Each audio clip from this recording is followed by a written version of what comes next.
Hello all, welcome back to the channel, Saved in the Final Days. My name is Tom. Hope you're having an amazing week. Hope you're growing in your relationship with Christ. Hopefully you're in His Word every day and you are encouraged and you are strengthened by His love, and your relationship is just getting stronger by the day. These videos are always geared at those who are looking to do that, and also those who may not know Christ yet and are on the fence or trying to figure Him out. Whatever the battle is that they're going through, that they would eventually open their eyes and hearts to Him, that His hand is stretched, waiting for them to take hold of it, and they can be saved.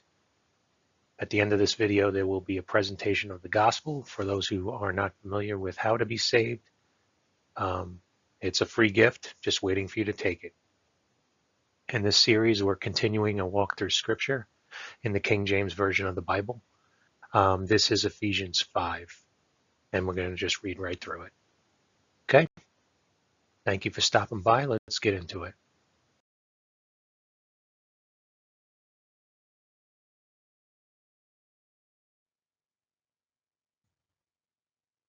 2 Timothy 2:15.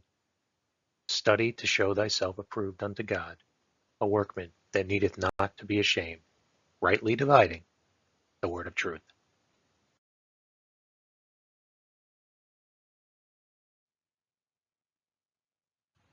Ephesians 5:1-6.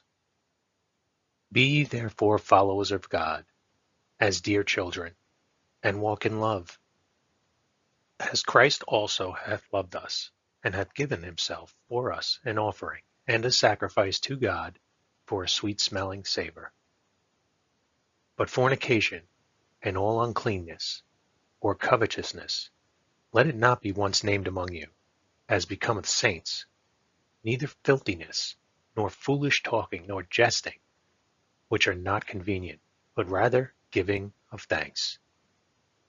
For this ye know, that no whoremonger, nor unclean person, nor covetous man, who is an idolater, hath any inheritance in the kingdom of Christ and God. Let no man deceive you with vain words, for because of these things cometh the wrath of God upon the children of disobedience.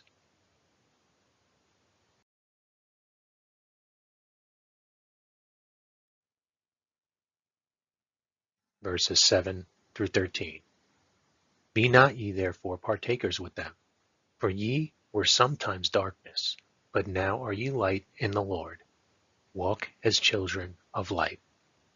For the fruit of the Spirit is in all goodness and righteousness and truth, proving what is acceptable unto the Lord.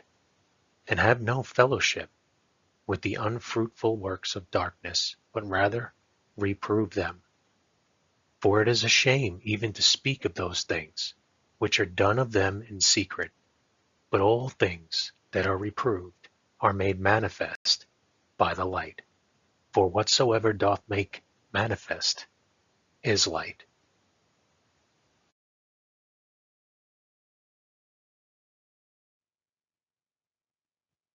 Verses 14-20. Wherefore he saith, Awake thou that sleepest, and arise from the dead, and Christ shall give thee light.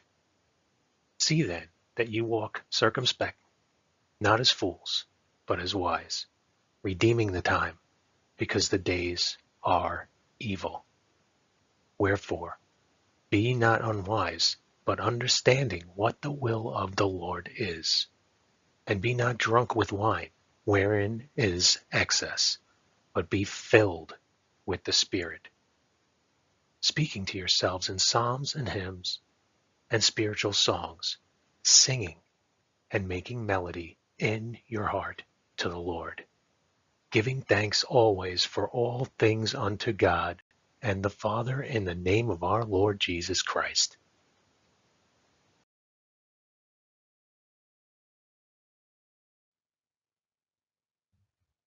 Verses 21-27. submitting yourselves one to another in the fear of God. Wives, submit yourselves unto your own husbands, as unto the Lord. For the husband is the head of the wife, even as Christ is the head of the church, and he is the Savior of the body. Therefore, as the church is subject unto Christ, so let the wives be to their own husbands in everything. Husbands, love your wives, even as Christ also loved the church and gave himself for it, that he might sanctify and cleanse it with the washing of water by the word, that he might present it to himself a glorious church, not having spot or wrinkle or any such thing, but that it should be holy and without blemish.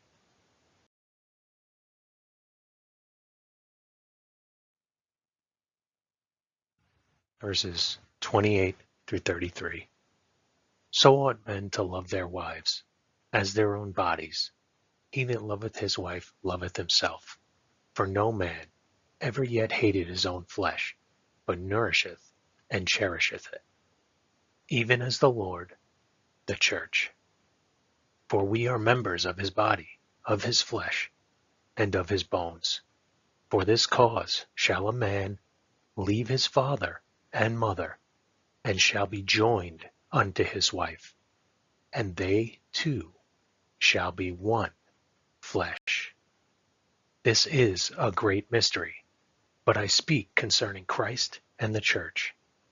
Nevertheless, let every one of you in particular so love his wife even as himself, and the wife see that she reverence her husband.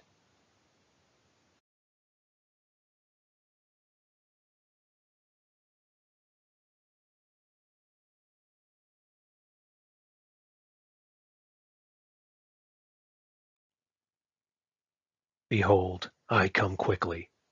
Hold that fast which thou hast, that no man take thy crown.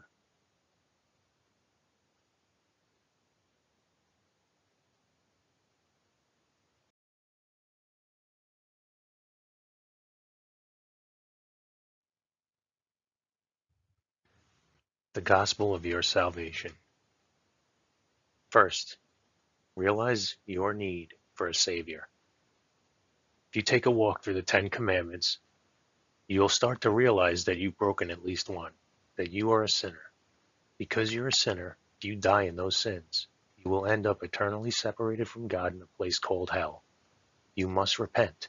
Change your mind about your condition. Your unpaid sin debt will keep you eternally separated from God in heaven. You need a Savior. Next, you have to believe that God sent a Savior.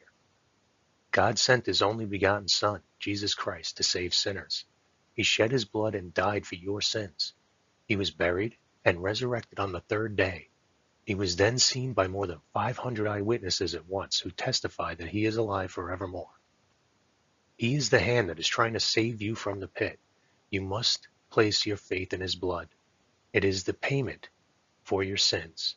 Believe on Jesus now and be saved forever. Call out to Jesus to save you. It is ultimately your choice. Simply ask him to save you.